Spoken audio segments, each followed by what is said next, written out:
So, you want to play League of Legends. Please don't do it. And that's the video. Thank you very much for watching. Don't forget to like and subscribe, guys. And okay, but seriously, if you've just started playing League of Legends, I'm really sorry. And if you've been a player for a long time, welcome, and you can probably guess what I'm going to talk about. Today's video topic, as you can guess by the title of the video, the real issue with League of Legends, or should I say issues. My name is Danny Boy. I've been playing League of Legends since Season 5, and in that time, I've had my fair share of highs and lows. I've done a lot of learning in that time. Now, I'm going to be 100% honest. I've been guilty of most, or if not all, of the things I'm about to talk about at one point in my journey through League of Legends. But I've learned from these experiences, and I hope if some of them sound like you can learn from these too and improve as a player. These are in no particular order, so let's just get straight into it. First timing a champ in ranked. I feel like this isn't an issue in high reloads, only in low reloads, as people mainly have a OTP or a main champ that they stick with. But the number of times I've seen someone lock in Yasuo in mid and then type first time LOL in the chat, and then in the game they go 0-10, making the enemy mid laner so fed you need at least 3 of your team to come and deal with that one person. It's not fair on your team. And now if you have a chance of winning, you've effectively told your team, if we're going to win, you need to carry me because I'm useless. I don't know what I'm doing. And now I've created this massive issue for you on the enemy team. If you want to try a champ, please play a custom game with bots or use the practice tool. You may think the champ is cool. Oh man, this champ looks so cool. I really like their kit. Man, Faker did this insane Yone play. I'm going to play Yone. But then you immediately realize when you get into game, you don't know their kit whatsoever, and it doesn't fit your play style, and the learning curve is a lot harder than you thought. Maybe not with Yone. Shout out to the Yone players out there. But a lot of champs aren't as easy as people make it look. And you might think, I don't care. I'm going to do whatever I want. I'm going to play the champ I want. Well, then I wish you the best of luck. But unfortunately, if you're going between champs that you don't know how to play, you are just not going to climb. Maybe 1 out of 10 games you'll get carried, but don't take that as, oh, I'm good with this champ and I won the game. No, you were absent the whole game, walking around, you weren't sure what to do, and your team just happened to win a 4v5 with you being on the team. All right, now next, banning your teammates' pre-selected champ in champ select. Oh my, okay, here we go. This makes any player and maybe your whole team immediately not trust you. This player won't help you. This player doesn't like you anymore. They will not roam for you. They will do nothing to benefit you. And if they're annoyed, they will actively try and make everything just more difficult for you and the whole team. Players will actively troll the game over this, steal your CS, and feed your lane opponent just because they couldn't get their brand jungle. And also think about it like this.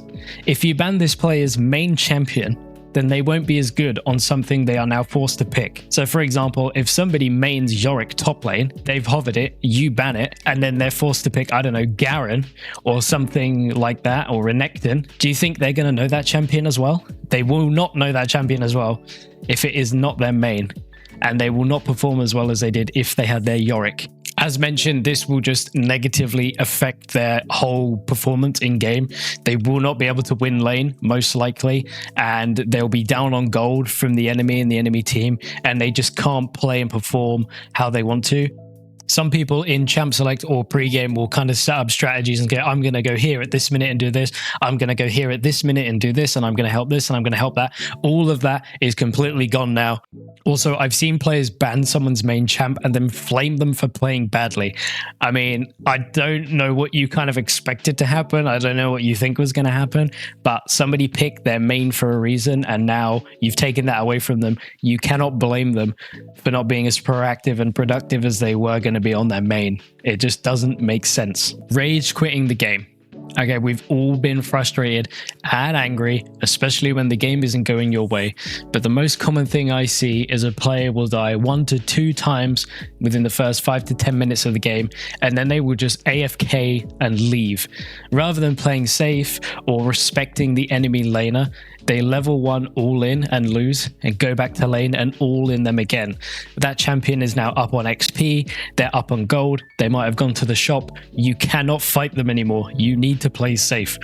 I don't know what people expect to happen. I know you're Yasuo, but you haven't hit your 0-10 power spike yet, so just chill out. It's all right. Farm up and outplay them.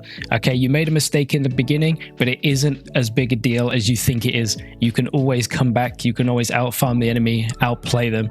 And if you're as good as you think you are, or as good as you say you are, then you'll be able to do it. I believe in you. No one plays perfectly, no matter the elo. And even in pro play, you see all the silly mistakes they make. Even Faker, the GOAT of mid lane, makes mistakes. The best advice for this is have respect for the enemy team, respect your opponent in lane, and you will be fine. Fighting and arguing in game chat rather than fighting in lane with your champ. Here we go. So players will be standing still, not being productive, losing gold and XP in lane, not being useful to the team, letting the enemy get ahead over something that doesn't even matter. Personally, I turn chat off. I don't want to know what you're talking about. I don't care who you're talking to. I don't care what the situation is. I'm not here to argue with someone. I'm here to win the game. And that's the only reason I queued up, is to win. If you're wasting time in chat and arguing with someone, you're distracting yourself and the team. Just use pings. Don't spam ping people, because that tilts people too, and they're not going to want to help you. It's not productive. Everyone misses a Q or an E now and again. Okay, this isn't a professional tournament. Okay, this is just ranked, normal silver ranked. All right, so just chill. Okay, if you turn off chat, I promise this is the best thing that you could do, because one message can change your entire mood. So just turn it off, focus on the game, and do your best. I promise you, the enemy is the other team, not your top laner who's Garen that's going 0-12. I know it feels like he's your enemy, but he's not. He's maybe trying his best. He's maybe having a bad day. Something's going on. It's all right. It happens. Focus on your game and try and come through for the team, you know? Blaming your team for your bad performance. This is linked to the last thing I was just talking about, but there's so many times I've seen laners spam ping me for their bad decisions or performance. Like, as jungle, I'd love to gank your lane. However, if you're top lane and you dive the enemy under tower and die, and I'm the other side of the map taking my red buff on bot side, you cannot blame me for that. It makes no sense. You can ask me to come up and I will come. It's not a problem, but don't spam ping me when I'm bot lane and you're top and I can't do anything about it. I cannot TP to you. Just please chill. Even if I did roam, I just wouldn't get there in time. By the time this all happened, I would maybe be at mid lane. Slow down, chill out, ask for help, and your team should come. If they don't come, that's fine. You don't have to dive it. Play safe, farm up, we'll get them later. It's fine. But when people do this, immediately throwing the blame on everyone else, you need to just accept that it was a bad decision, but learn from the bad plays. Watch your VODs after the game. Do not be too hard on yourself if you made a bad decision. It wasn't that good. That's all right. You learn from it, keep improving, and you move on. So there are 3 enemies shoving mid lane and you say to yourself, nah, I'd win that. And then you go in for the 1v3.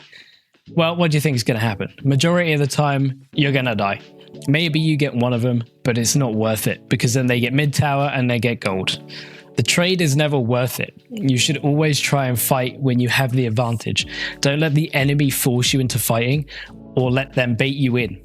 This is easier said than done, obviously, because at a moment's notice, it could go from a 1v1 to a 4v1 if the whole enemy team shows up, but you do not have to stay and fight. You have nothing to prove. Just play your game. Don't let the enemy control you.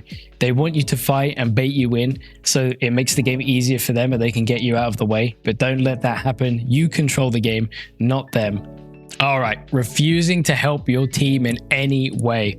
You don't come to team fights, your jungle gets caught right next to you in mid, but you don't react. Dragon, Baron, or grubs are up, but nope, you're AFK farming. It doesn't matter to you. You just sit in lane and push. This is not useful at all. It's a team game for a reason. You have 4 other people trying to win the game, and you're effectively just AFK farming, not being productive and not helping. If you do this and there's a team fight and your team dies, then immediately the enemy has access to the whole map, all the farm, all the objectives, all the towers, all the camps, all the gold. and they can get a massive advantage and lead, and that's where you lose the game instantly right there. The game may still be going and the clock is still ticking, but the game's already over. Effectively, you're handing them the win, or if not, the biggest advantage possible so they can win. And I can never understand why people just wouldn't want to help their team, because it's a team game. You have to play together, and if you don't play together and you don't make good decisions together and you don't help each other out, then you just can't win. And finally, scripting, boosting, and hacking. If you need to do any of these, then League isn't for you. If you're not willing to take the time to learn and develop the skills and knowledge required for League of Legends, I just don't know what to tell you. Scripting just says, hey, I can't land any spells or skill shots. But good news, there's a practice area that Riot Games have included in League, so please go and use it. Yes, it's great to win every game. Yes, it's great to climb, but okay, fair enough. You were hard stuck iron or bronze, and then now you're plat and emerald, and you're like, oh my God, I'm doing it, but you're not really doing it. It's a program that's doing it. It's not you. Okay, and then when your account gets permabanned, you're like, well, I'll just go and buy another account. Does it really matter? It is so obvious when people are scripting or they've got map hack or anything like that. Please take your time and learn the game. If you want the quick way out, I don't know what to tell you. Have fun getting banned and have fun keep having to purchase iron accounts just so you can feel better about yourself.